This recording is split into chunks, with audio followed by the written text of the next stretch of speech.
अस्सलाम वालेकुम and welcome back to my channel. कैसे हैं आप सब? उम्मीद करती हूँ सब खैरियत से होंगे। तो जनाब शुरू करते हैं आज का व्लॉग। तो यहाँ पे है सुबह का टाइम, क्योंकि आज का व्लॉग भी मैं सुबह के टाइम से ही स्टार्ट कर रही हूँ। और हमेशा आप लोग मेरे व्लॉग में देखते हैं कि सुबह से ही मैं क्लीनिंग पे लग जाती हूँ घर के काम शाम जो हो रहे होते हैं, कभी मशीन लगा रही होती हूँ, कभी कुछ कभी कुछ। तो आज भी कुछ ऐसा ही सीन है कि मैंने कहा कि सोफ़ों के जो कवर्स हैं ना, इनको वॉश कर लेते हैं, क्योंकि ये भी बहुत ज़्यादा गंदे हुए हुए हैं।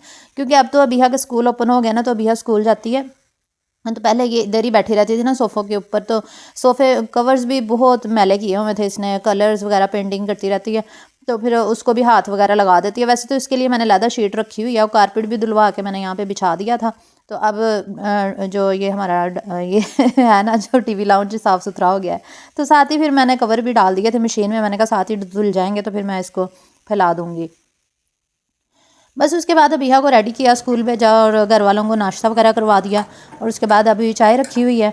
और आजकल मैं एब्सेंट क्यों रहने लगी हूँ ये भी मैं बताऊँगी आगे जाके। तो फिलहाल आप वीडियो को लाइक कर दें और चैनल पर नहीं हो तो सब्सक्राइब भी कर ले, ताकि मज़े मज़े के व्लॉग्स और रेसिपीज़ जो है ना वो आपको मिलती रहें।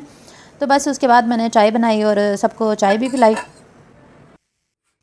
अच्छा, तो अभी दोपहर से ही स्टार्ट करे हैं व्लॉग। आज मैंने मेथी मंगवाई थी और इनको मैंने साफ़ करके काटा है, और साथ में मंगवाए थे मैंने मटर, क्योंकि आज मैं बना रही थी मेथी मटर। और ये इतना मज़ेदार सालन बनता है। जैसे कि मैं आपके साथ शेयर करती रहती हूँ कि डिफरेंट डिफरेंट लंच की रेसिपीज़ शेयर करूँगी, तो ये भी इसी तरह ही एक लंच की रेसिपी है आपके लिए लेकर आई हूँ। तो मैंने सबसे पहले मेथी को करना है जनाब फ्राई।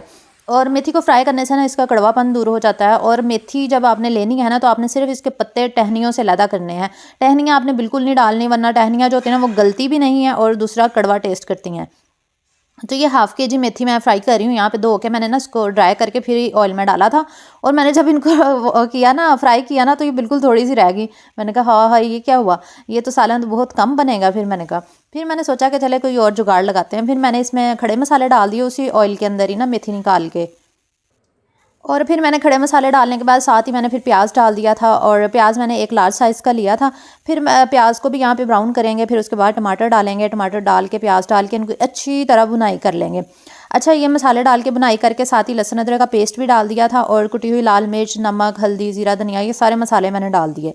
फिर मैंने सोचा कि सालन तो बहुत कम बनेगा, क्योंकि मेथी तो थोड़ी सी रह गई और मटर भी मेरे पास आधा किलो के करीब ही थे। तो मैंने कहा फिर रात का क्या बनेगा और नाश्ता कैसे करेंगे। फिर मैंने कहा चले आलू डाल देती हूँ। वैसे इसकी जो एग्जैक्ट रेसिपी है ना, मेथी मटर की ही है, उसमें आलू नहीं डाले जाते, लेकिन मैंने आलू डाल दिए। और आलू डालने से भी ये सालन बहुत मज़ेदार बना था, क्योंकि हमने मलाई का भी यूज़ करना। मेथी मलाई इस सालन का नाम है ना, मेथी मटर मलाई। तो बस फिर मैंने आलू डाल दिए दो, यहाँ पे छोटे छोटे कट करके मसाले के अंदर। मसाले को अच्छे से भून के फिर डाले थे मैंने आलू। और फिर साथ ही मैंने मटर डाल दिए। यानी कि ये बन गया आलू मटर मेथी मलाई मैंने इसकी रेसिपी ही चेंज कर दी, क्योंकि मैं भी आप लोगों की तरह ही हूँ ना। बस हमें फ़िक्र होती है कि हम बाद में क्या खाएंगे, सुबह नाश्ता कैसे होगा, सालन होना चाहिए। मैं भी आप लोगों की तरह की ही हाउस वाइफ हूँ मैं कोई डिफरेंट नहीं हूँ बिल्कुल। अच्छा जी, उसके बाद मैंने वो मटर और आलू को गिलाने के बाद ना, फिर मैंने इसमें मेथी डाली, जो फ्राई करके रखी थी ना, वो बाद में डाली थी। तो यकीन करें ये सालन रेस्टोरेंट को भी पीछे छोड़ देगा, इतना टेस्टी बना था। पहले मैं सोच रही थी कि मैंने आलू डाल दिए हैं, सालन पता नहीं मज़े का बने या ना, लेकिन यकीन करें बहुत अच्छा बना था। जब मेथी भी डाल देनी है, आलू और मटर को गिलाने के बाद मेथी मैंने डाली, फिर इनकी बुनाई की। जब ऑयल सेपरेट हुआ फिर मैंने क्रीम शामिल की। क्रीम का हाफ़ पैकेट मैंने डाला है। आप बाज़ार वाली यूज़ कर लें, या घर पर अगर आपकी मलाई पड़ी है तो आप वो भी डाल सकते हैं। लेकिन अगर आप मलाई नहीं डालेंगे ना, तो फिर वो वाला टेस्ट नहीं आएगा, जो इसका रिचनेस और मज़ेदार सा जो टेस्ट है ना, वो मलाई से ही आना है। तो इसलिए आप होममेड मलाई डाल दें, नहीं तो फिर बाज़ार वाली क्रीम का पैकेट हाफ़ डाल दें। उसके बाद 2-3 हरी मिर्चें डाल दी, और फिर उसके बाद मैंने थोड़ी सी कसूरी मेथी भी डाली है। तो बस इसको मैं करूँगी डिश आउट, और फिर मैं आपको दिखाऊंगी ये कितना मज़ेदार सालन बना था। अबिहा को, और अबिहा ने भी बड़े शौक से खाया, और मेरे हस्बैंड को, अब्बू जी को, सबको बहुत ज़्यादा पसंद आया था। तो बस ये थी इसकी फ़ाइनल लुक। जैसा कि आप देख सकते हैं, इसमें बहुत ज़्यादा ऑयल नहीं डाला था मैंने, क्योंकि मलाई भी में भी ऑयल होता है ना, इस वजह से। तो अभी हो रहा है शाम का टाइम। तो आज मैं आपको मज़े की बात बताऊं, आज ये मसाला पीसने वाली जो डब्बी होती है ना, इसके अंदर मैंने डाले हैं बादाम, खजूरें और मेवे। क्योंकि अब्बू जी का जो मिल्क शेक है ना, मैं पहले बनाती थी ब्लेंडर के अंदर, मतलब जग के अंदर। लेकिन वो ना अब्बू हमेशा कहते थे कि बेटा आप ना बादाम सही तरह ग्राइंड नहीं करती, वो ना रह जाते हैं। मैं उसको हालांकि मशीन को इतना चलाती हूँ, लेकिन बादाम पता नहीं क्यों रह जाते हैं। हालांकि भिगो के रखे होते हैं रात के, लेकिन फिर भी ग्राइंड नहीं होते। आज मैंने कहा मसाले वाली डब्बी में ग्राइंड करके देखती हूँ। मैंने मसाले वाली डब्बी को वैसे बहुत अच्छी तरह ही वॉश किया था, ताकि इसमें स्मेल वगैरह ना आए, क्योंकि मसाले पिसते हैं ना। तो बस फिर उसके बाद मैंने इसको ग्राइंड किया। इस डब्बी में। और फिर मैंने इसको ना दूध के अंदर मिक्स किया। मैंने हाफ़ गिलास दूध के अंदर डाल के ना बादाम, खजूरें, मेवे और ये एप्पल, ये सारी चीज़ें डाल के ब्लेंड की। तो बस फिर अच्छे से ब्लेंड हो गया था। तो आज तो वो कह रहे थे कि आज सही बनाया है। मैंने कहा चलो अब ऐसे ही कर दिया करूँगी। अच्छा, ये मैं देख रही थी चुकंदर, आज सब्ज़ी आई थी ना, तो उसके अंदर ना ये जड़ों के साथ ही थे, मुझे इतने अच्छे लग रहे थे। मैंने कहा ये देखें इसकी कितनी लंबी लंबी जड़ें होती हैं, और फ्रेश तोड़ के खाने का तो अपना ही मज़ा होता है। और उसके बाद फिर मैंने शूटिंग की अपने चैनल की, क्योंकि मैं आपके साथ पूरी रूटीन शेयर कर रही हूँ ना। तो वो मैंने बनाए थे शामी कबाब, और आपने वो मेरे देख लिए होंगे फूड के चैनल पे। अगर नहीं देखे तो जाके देख लें। मैंने लो बजट बनाए थे कि लो बजट, एक प्याली चिकन से मैंने इतने ज़्यादा 40 से 50 शामी बना लिए थे सिर्फ एक प्याली चिकन से ही। तो वो जल्दी जल्दी जाके देख लें अगर आपने नई रेसिपी देखी। अच्छा जी, यहाँ पे फिर मेरे ना मसाले ख़त्म हुए थे, क्योंकि वीडियोस बनानी होती है ना, तो जब भी देखो ना मेरे मसाले हमेशा ख़त्म ही हुए रहते हैं, काम ही इतना ज़्यादा होता है। तो ये मसाला बॉक्स भी साफ़ होने वाला था, इसको फिर मैंने साफ़ सुथरा किया। टिशू की मदद से ना मैं इसको साफ़ करती हूँ, क्योंकि आजकल इतनी नमी हो रही है ना, तो गीला कुछ लगा दो सही तो वो फिर सूखता ही नहीं है। तो टिशू से मैंने साफ़ करने के बाद ना इसको ड्राई किया, दूसरे साफ़ वाले के साथ किया, साफ़ कपड़े से किया। फिर उसके बाद मैंने कहा मसाले डालूँगी।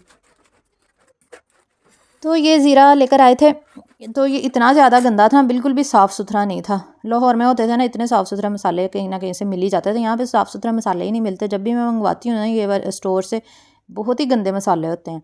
इनको अच्छे से साफ़ करना पड़ता है। पता नहीं खाने वाले में किस जगह पे साफ़ सुथरे मसाले मिलते हैं, आप मुझे बताइएगा कमेंट में, फिर मैं वहाँ से मंगवाऊँगी। तो फिर मैंने इसको घंटा लगा के जो है साफ़ किया धनिए को, और उसके बाद इसको हम करेंगे ग्राइंड। अच्छा, तो उसके बाद मैंने कहा पीस के सारे मसाले तैयार कर लेती हूँ। तो सारे मसाले यहाँ पे मैंने फ़िल कर लिए हैं, बाकी सारे भी मैंने फ़िल कर लिए हैं। अच्छा, कल मैंने वीडियो इसलिए नहीं बनाई थी, कल हमारी ना लाइट ख़राब हो गई थी। जैसे कि मैंने आपके साथ शेयर किया था ना, कोई ना कोई मसला डेली निकल आता है, जो कल लाइट का मसला हो गया था हमारे साथ। अच्छा, ये जो नमक था ना, मैंने आपके साथ शेयर किया था ना कि वो नमक बहुत ज़्यादा चिपक जाता है ना नमी की वजह से। तो आप लोग कह रहे थे कि आप ना इनको शीशे के जार में डालें नमक को, तो फिर सही रहेगा। तो मैंने आपके कहने पे ना, ये मेरे पास ऑलिव्स वाला ना जार खाली हुआ था, तो मैंने कहा चलो इसमें डाल देती हूँ। फिर वो नमक वाली डब्बी मैंने खाली करके रख दी। मैंने कहा कि वो नमक वाली डब्बी को वॉश करके ना कोई और मसाला जो है वो उसके अंदर डाल दूँगी।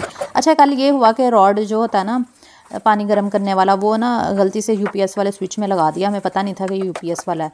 तो लाइट कहीं अचानक चली गई, और वो ना हमारी ना बिजली ख़राब हो गई। कुछ लाइटें चल रही थी, कुछ नहीं चल रही थी, यूपीएस में फ़ॉल्ट आ गया। तो बस फिर वो इलेक्ट्रिशियन को बुला के तो हमने सही करवाया। और इसके अलावा मेरे मोबाइल का भी इशू चल रहा है, आप लोगों को पता ही है। तो बस इस वजह से व्लॉग नहीं लगाया। और दूसरा ये देखें, इतने प्यारे शामी कबाब मैंने यहाँ बनाए थे ना, मैंने कहा आपको दिखा देती हूँ। आप लोग जल्दी जल्दी जाकर ना मेरे उस चैनल पर रेसिपी देख लीजिएगा। तो आप लोग उतनी देर में जल्दी जल्दी वीडियो को लाइक कर दें, और चैनल पे नहीं हो तो जल्दी से सब्सक्राइब भी कर लें, ताकि मज़े के व्लॉग्स और रेसिपीज़ आपको मिलती रहें। यहाँ पे मैंने आलू रखे हुए हैं बॉयल होने के लिए, और साथ में मैं कर रही हूँ अपना नाश्ता। मेरा नाश्ता क्योंकि 3 बजे के बाद होता है, 2-3 बजे के दरमियान होता है, और साथ में मल्टीविटामिन्स लेती हूँ। और ये मल्टीविटामिन्स डॉक्टर से रिकमेंड करवा के ही लेने चाहिए। मेरी डॉक्टर ने मुझे ये वाले रिकमेंड किए हैं, और मैं यही लेती हूँ। तो ये देखिए, आधी रोटी, एक फ्राई अंडा और साथ में सालन होता है मेरा, यही नाश्ता होता है। तो मैंने कहा नाश्ता करते करते ना आलू भी बॉयल हो जाएंगे, फिर उसके बाद ना मैश कर लूँगी। मैं अबिहा के लिए ना आलू का मटीरियल बना के रखती हूँ, ताकि उसको जब भी भूख लगे तो मैं कभी आलू का पराठा बना देती हूँ। तो मसला ये हुआ कि मैं नाश्ता करने लगी, और जब मैंने देखा आके तो सारा पानी खुश्क हुआ पड़ा, और केतली सारी जल गई। मैंने कहा हो, लेकिन शुक्र है आलू बच गए थे थोड़े से। तो बस फिर मैंने इसको धोया शोया। और अच्छा, तो हमारे घर वालों को ना खाना खाने के बाद ना मीठे की क्रेविंग होती है, तो मैंने सोचा कि आज शक्करपारे बनाते हैं। शक्करपारे बहुत मज़े के बनते हैं, क्रिस्पी से मीठे से। तो अभी यहाँ पे आ चुकी है उससे ट्यूशन से। अभी नहीं लगाना था, नाम थे इसलिए। तो चलिए शक्करपारे बनाना शुरू करते हैं। ये वाले मेजरमेंट्स मैंने यूज़ किए हैं, ये वाले कप्स।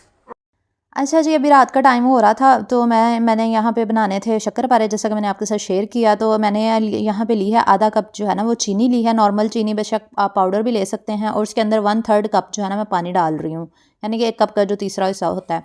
तो चीनी को और पानी को बहुत अच्छे से मिक्स करना है, बिल्कुल भी चीनी नहीं रहनी चाहिए। जब अच्छे से मेल्ट हो जाएगी, फिर इसके बाद 1/3 कप ही मैं इसमें घी का शामिल कर रही हूँ। देसी घी चाहे डाल लें, चाहे जो भी आपके पास, ऑयल नहीं डालना वरना क्रिस्पी नहीं बनेंगे। उसके बाद हम इसके अंदर मैदा शामिल करेंगे।